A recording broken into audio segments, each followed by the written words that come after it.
Sy kruis, sy liefde onbegrens ontsluit in my 'n nuwe mens. Is dit jou ervaring dat as gevolg van wat Jesus gedoen het, is jy 'n nuwe mens? In 2 Korintiërs 5 vers 17 sê hy, almal wat in Christus is 'n nuwe mens. Ou dinge het verbygegaan, kyk, alles het nuut geword. En dit gaan die tema wees vir die volgende paar preke. Ons het gepraat oor wees stil en weet ek is die Here. En ons gaan nou oorbeweeg na hierdie nuwe mens wat ek is. En hoe ons kan toelaat dat hierdie nuwe mens al meer en meer gestalte vind in ons. So ek wil hier saam met my blaai na Galasiërs hoofstuk 5. En dan daarna gaan ons 'n hele paar ander verse lees, maar Galasiërs 5 van vers 16 af gaan ons teksgedeelte wees in hierdie tyd, soos wat Psalm 46 vers 10 ons teks was, gaan Galasiërs 5 ons teks wees.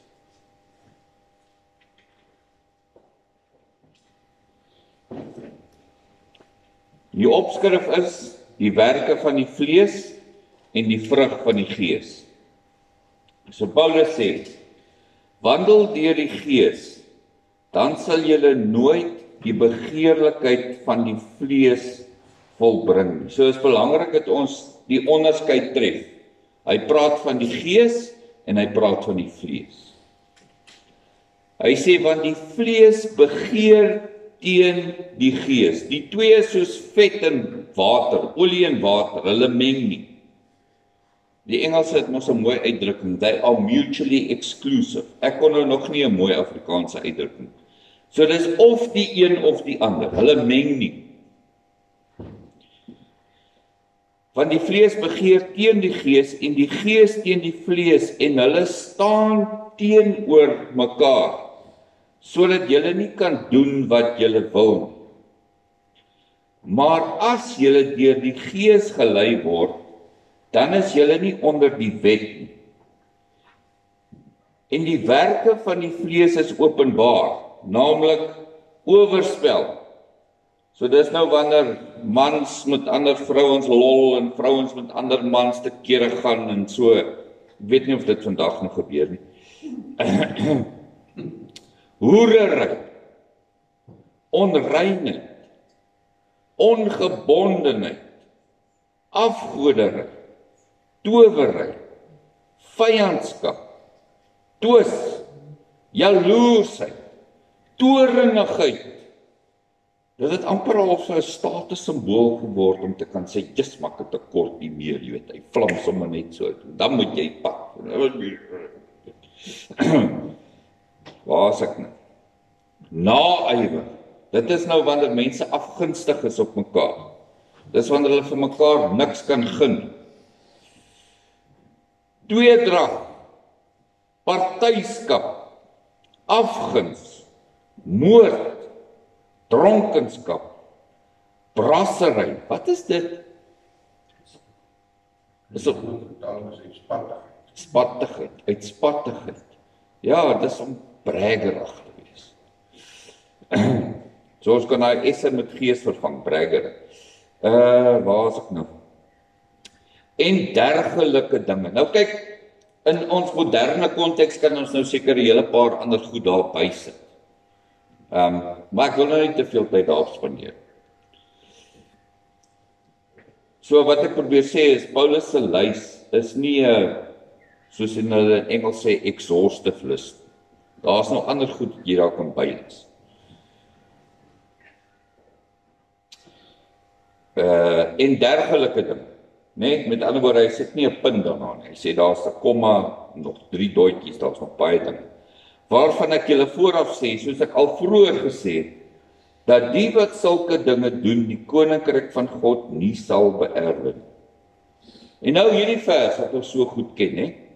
Maar die vrug van die gees is liefde, blydskap, vrede, lankmoedigheid, vriendelikheid, goedheid, getrouheid, sagmoedigheid, selfbeheersing. Teen sulke dinge is die wet nie. Maar die wat aan Christus behoort, het die vlees met sy hartstogte en begeerlikhede gekruisig. As ons deur die Gees lewe, laat ons ook deur die Gees wandel. Laat ons nie word soekers van ydelle eer, wat mekaar uitdaag en mekaar beny. Goodness. So jy kan verstaan dat ek eerder 'n reeks wil doen as wat ek nou net een preek afstaan aan hierdie skrifgedeelte. Maar luister, vandag moet julle wakker wees. Rarig, want as jy hierdie ding mis wat ek nou vandag sê, dan gaan jy 'n groot ding mis. So, die doel hoekom ons na hierdie ding kyk is, want ek het dit baie sterk op my hart, dat ons moet fokus op kerkgroei. Die kerk moet groei. Maar nie so nie. So groei is, ja, dis ook belangrik, maar 'n kerk sal nooit so groei, as hy nie eers so groei. Want so groei is nie in ons, binne ons beheer nie. Kyk, ons kan nou allerhande dinge doen, en mense gaan benader, en mense die vrees van God inboesem, en sê, as jy nie kerk toe kom, jy gaan die weerlig vir jou fiets. Ons kan nou doen alles, of ons kan dit so lekker maak soos moontlik. Ons kan nou 'n lekker band hier voor hê, en ons kan jive, en ons kan te kere gaan en dans, en hande klap, en alles, om dit so lekker as moontlik te maak vir die jong mense, dat hulle nou kan kerk toe kom. Maar dit is alweer nie in ons beheer nie, en dit voel vir my half oppervlakkig. Maar wanneer 'n kerk so groei, met ander woorde in ons diepte, in ons verhouding met God, dan sorg hy vir hierdie groei. So ek is nooit bekommerd as ek na 'n kerk kyk en ek sien, is baie oop spasies. Dit bekommer my glad nie. Wat my wel bekommer is hierdie groei. Neem ons erns daarmee, dat my verhouding met God moet verdiep. Dat ek kan sê ek is in Christus gewortel en gegrondves. En daar's hierdie nuwe mens wat tot stand kom, omdat ek my verhouding met hom verdiep. En ek begin vrug dra. Want dit is op die ou en die vrug wat die mense lok. Hoekom het bome vrugte? Want dit is 'n voortplantingsmeganisme. So dit lok die voëls en dit lok die diere om die vrug te kom eet, sodat hulle die saad kan versprei. So ons as Christene word gevra, dra vrug, sodat mense jou vrug kan eet, en jou vrug kan geniet. Jou goedhartigheid, jou getrouheid, jou vriendelikheid, jou vrygewigheid, jou liefde en omgee en aanvaarding van alle mense. Dat hulle dit ervaar en sê, wow, ek wil ook dit hê, want ek het 'n honger en dors dan. En dis waaroor hierdie reeks gaan, is hierdie verdieping op 'n vertikale vlak, want dit is binne jou beheer. Hierdie groei van die kerk is nie binne jou beheer. Hierdie groei is wel. So die uitdaging is, en dit is 'n baie eenvoudige uitdaging. Paulus praat van die vlees en hy praat van die gees. En hierdie twee goed staan lynreg teenoor mekaar. Hulle kan nie meng nie. Dis of die een of die ander een. En elkeen van ons het daai twee, wat sal ek dit noem? Kom ons noem dit werklikhede. Al twee daai werklikhede is teenwoordig binne in ons. Jy het 'n vlees en jy het 'n gees. En daarom het Jesus gesê, as jy my volg, moet jy daagliks jou kruis opneem. Jouself, met ander woorde, jou vlees, moet jy verloon. Jy moet hom kruisig. sodat die gees kan lewe. Jy kan nie die vlees transformeer nie. Hoor jy wat ek vir jou sê? Jy kan hom nie transformeer nie, en dis wat ons probeer doen. Ons kom agter, as ek myself nou meet aan Galasiërs 5 vers 22, dan sien ek kom nie lekker die mas op. Ek is meer hierso na vers 18 toe waar hy daai vreeslike lys het. Daai goed is meer teenwoordig in my lewe as Galasiërs 5 vers 22. En dan begin ons nou met dissipline. Ek moet nou verander. Ek moet anders begin dink, ek moet anders begin optree, ek moet anders begin praat, en ek moet hierdie vlees van my, moet ek transformeer, sodat hy soos 'n geesvervulde mens lyk. En daarvoor het jy 'n wet nodig. Jy het die wet nodig. Verdien is jy by.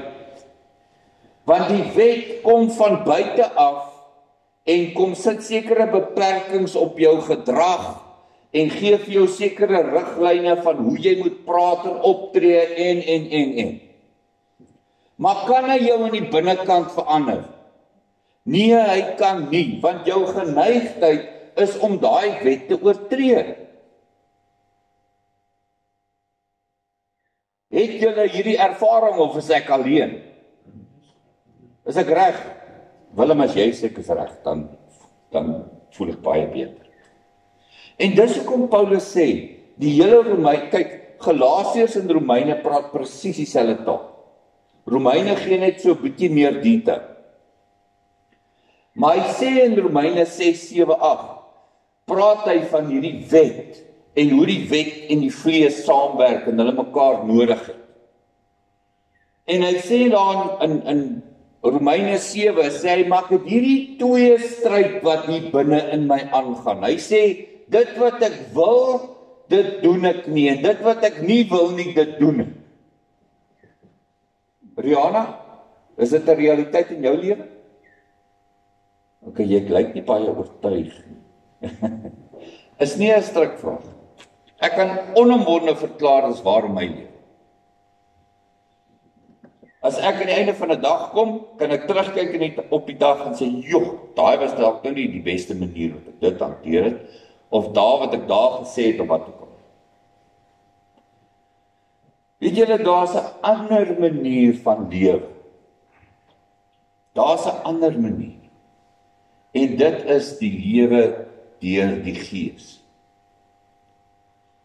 En al wat ek vandag vir jou wil sê is, ek wil net vir jou sê, daar's min mense wat die lewe van die Gees aanvaar en erns maak daarmee. Daar's min mense. En ek wil nie vir jou sê die lewe deur die Gees is beter as die lewe deur die Gees. Dis nie wat ek vir jou wil sê. Al wat ek vir jou wil sê is, jy kan deur die Gees van God lewe. Jy kan toelaat dat die Gees van die Here jou lewe gee. Want eintlik sonder hom is daar nie lewe. So Galasiërs 2 vers 20, luister nou hier. En ek kry nie my kop om hierdie vers. Ek het hom al so baie gehoor.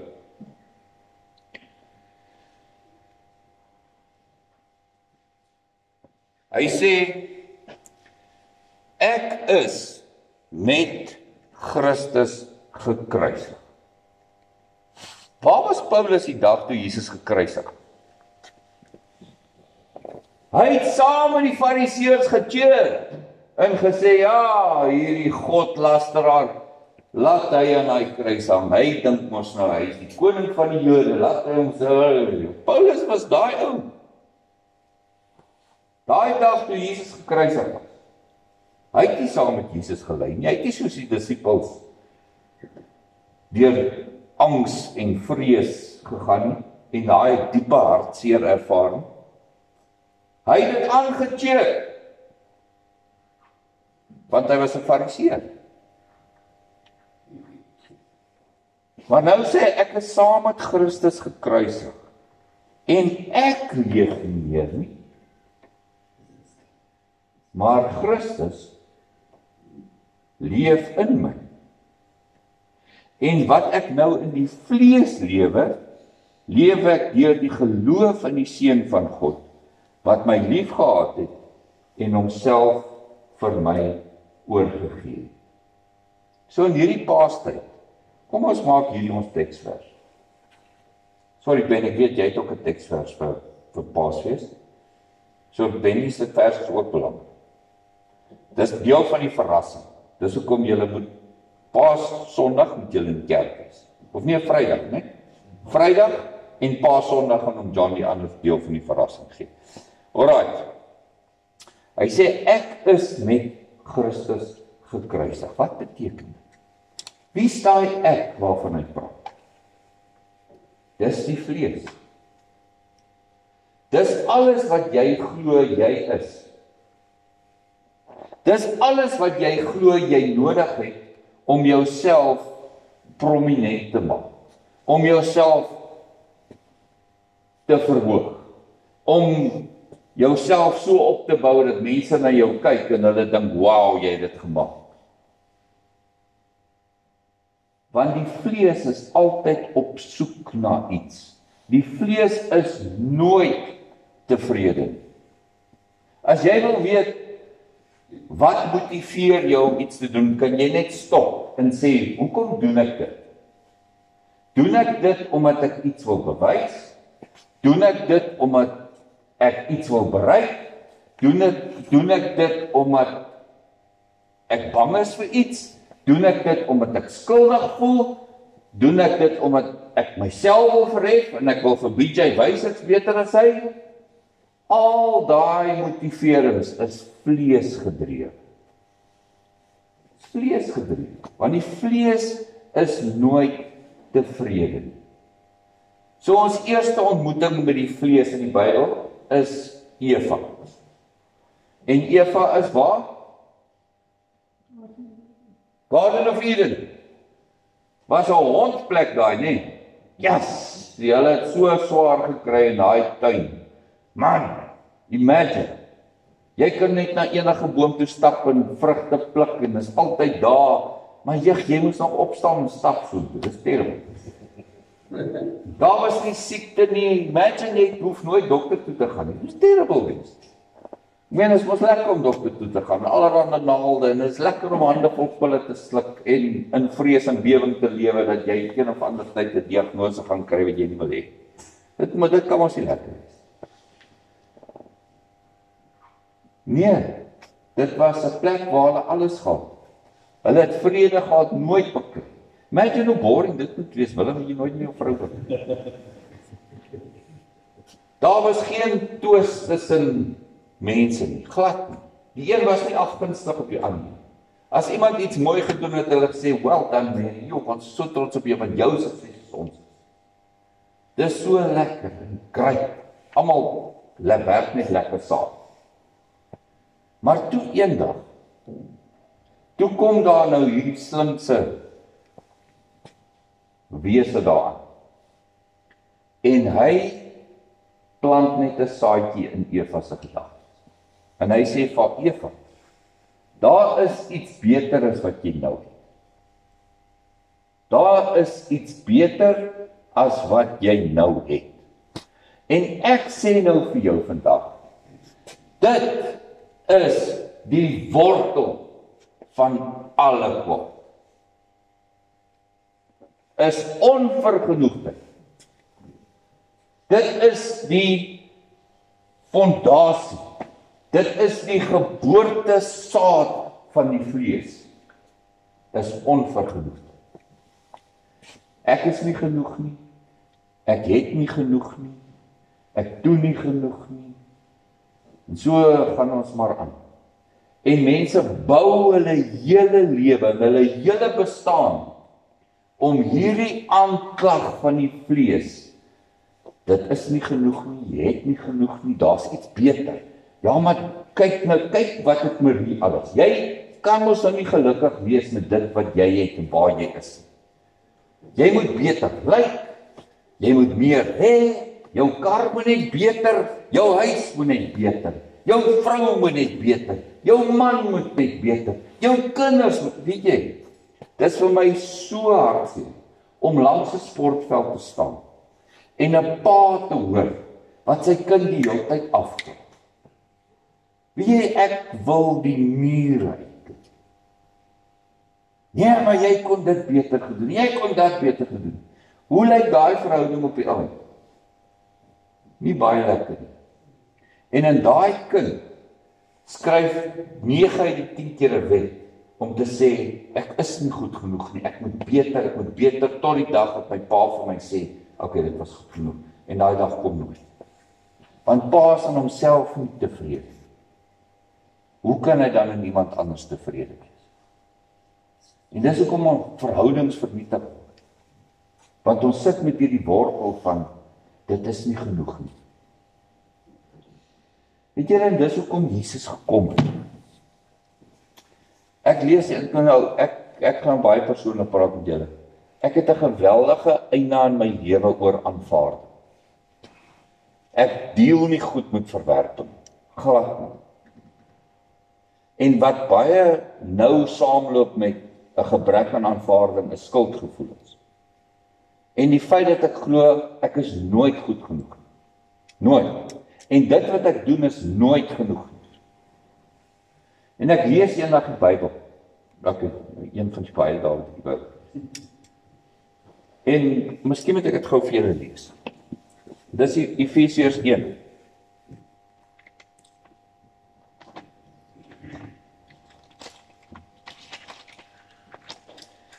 Efesiërs, nou skielik verdwyn in die Bybel uit.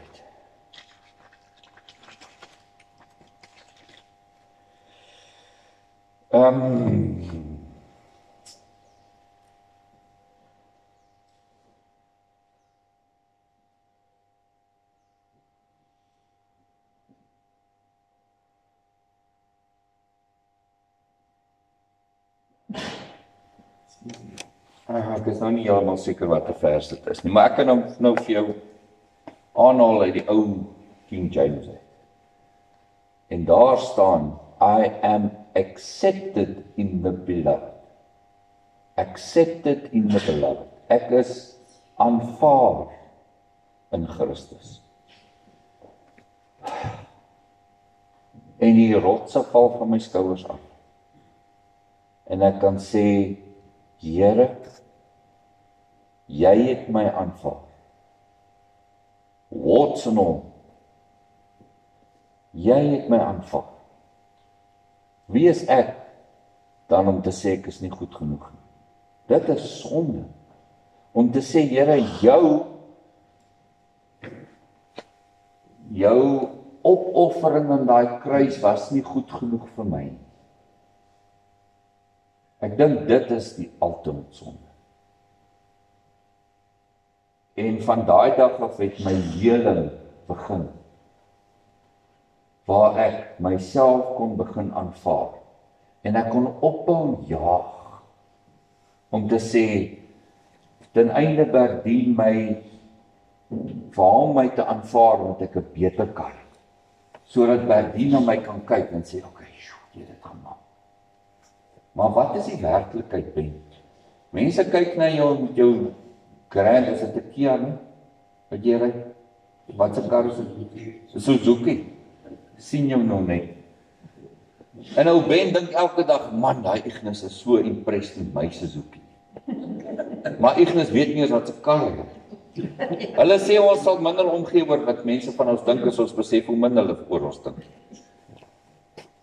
Is ons projekteer Willem se verwerping van my. Willem like my. Oor 100. Maar omdat ek 'n aanvaarding issue het, dink ek die hele tyd maar Willem dink ek is nie goed genoeg.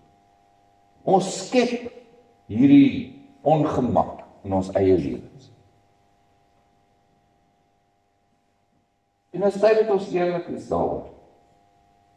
En sê maar ek kan nie van Hansie blameer. Hy het vanoggend verby my gegroet of verby my gery en my nie gegroet nie. Onmiddellik dink ek, wat het ek nou weer aangegaan? Waar het ek nou laas vakansie gesien? Yes, maar ek kan nie dink dat ek iets gedoen het. Mas, ek kan nie dink dat ek iets gedoen het om hom te upset nie. Meantime sit Hansie met 'n tand wat seer is en hy wil net by Natasha uitkom. Nou want en alles hoor en sien vergaan want die man het tandpyn. Maar sien, ek het iets geskep wat nie bestaan nie. En so baie keer praat Lisa met my net met 'n sekere stemtoon. Nou ek weet nie of daar van julle is wat dit ook ervaar. Sy praat net want sy het 'n moeilike dag gehad. Die kinders was rof, die hond het iemand gebyt en sy is nou net, sy het nie die psigiese energie om nou mooi en vriendelik met my te praat nie. Maar man, onmiddellik. Dis soos 'n switch wat jy aansit. Dan staan daar hier iets binnekant my op. En dan begin ek vir haar mooi te vertel hoe ver kan sy nou en haar piekie. Waar kom ek vandaan? Dis iets hier binne. En ons almal weet, ons het daai ding. En die vlees voel skuldig. Die vlees moet homself altyd verdedig. So as jy op by 'n punt kom waar jy voel, ek moet myself nou verdedig, dan raak net bewus daarvan, luister, dis die vlees wat nou hier aan die werk is. Want die Gees, sê Jesus, die Gees draai die ander om. Ons het vanoggend gesing, waar hulle hom vervloek, wat het hy gedoen? Hy het geseën, Vader vergeef hulle, want hulle weet nie wat hulle doen nie. Want dit wat hier besig is om te gebeur, is mense se vlees. Hulle glo dit wat hulle doen is reg. Hulle glo dit wat hulle doen is wat God wil hê ons moet doen. Jy al ooit daaraan gedink? Die mense wat vir Jesus gekruisig en veroordeel het, het geglo hulle doen die wil van God die Vader.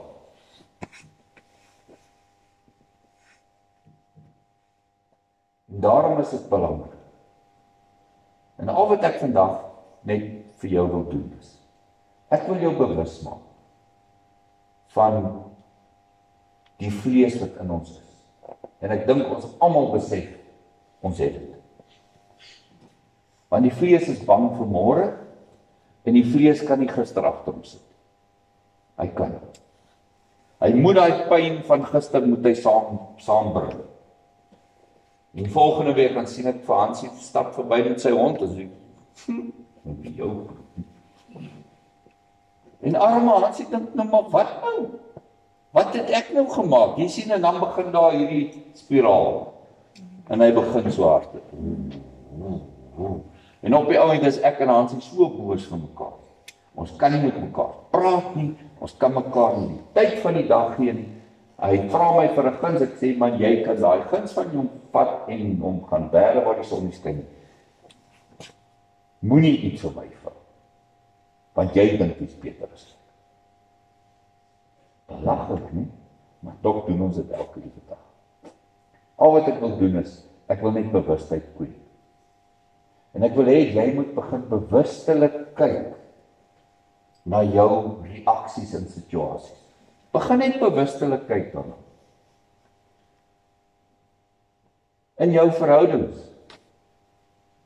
as ons lekker stryd kry, dan stop ons net en sê, luister, ek is jammer.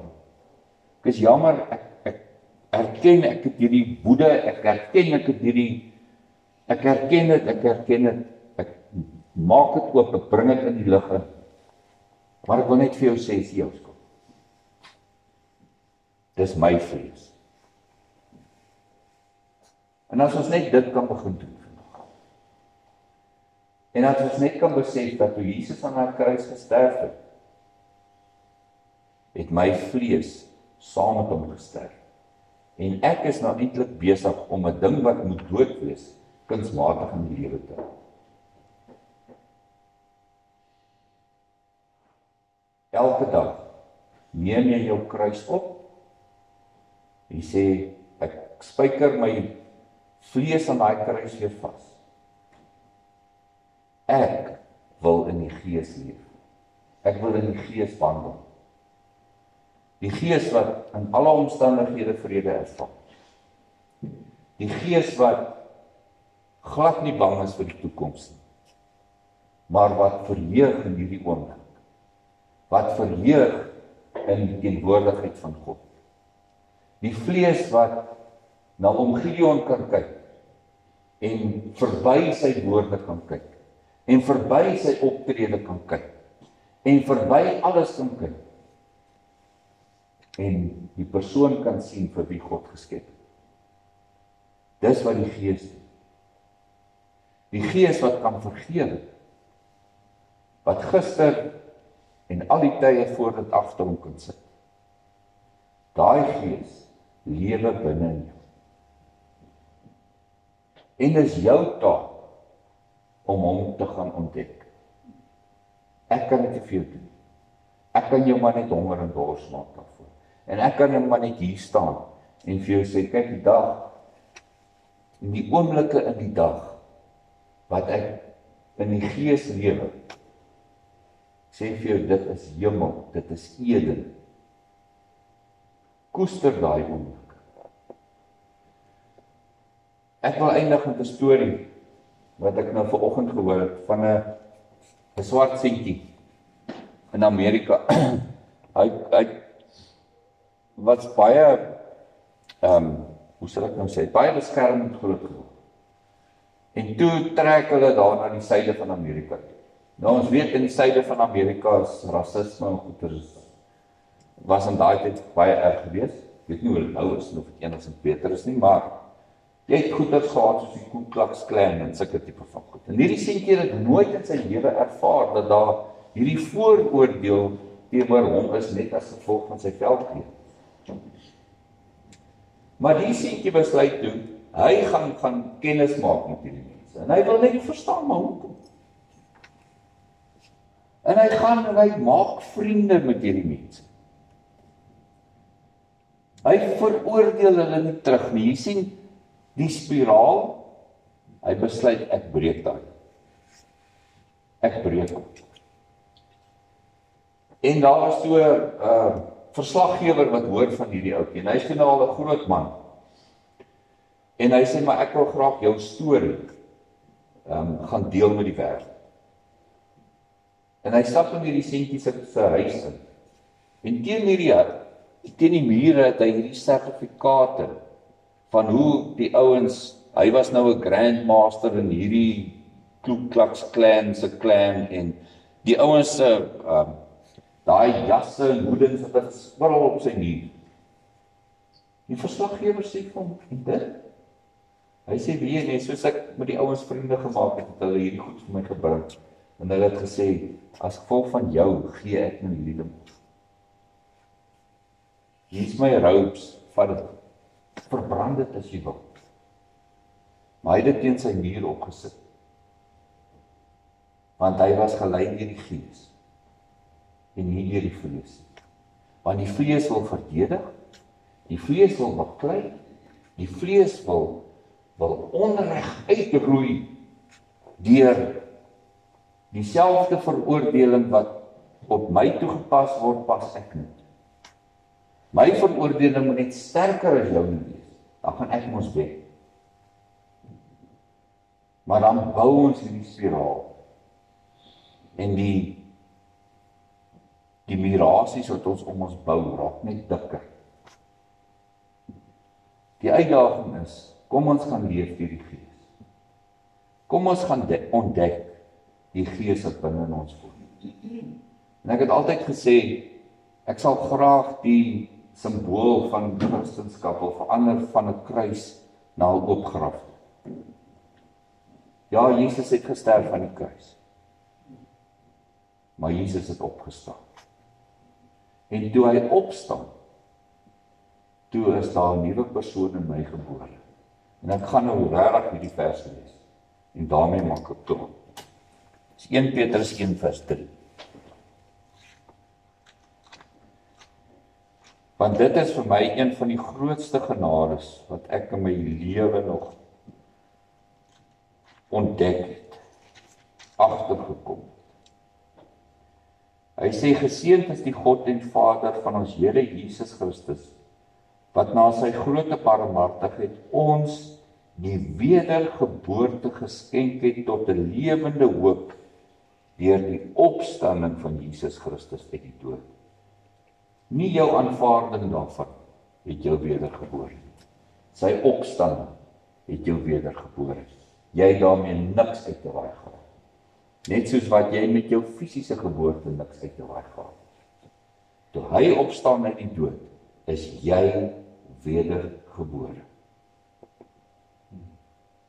En dit is jou taak om daardie wedergebore persoon, die Gees binne in jou, te ontdek en daai persoon na vore te bring en dat toe te laat dat daai persoon jou hele lewe bepaal en dat daai persoon se vrug sigbaar word vir die mense rondom jou.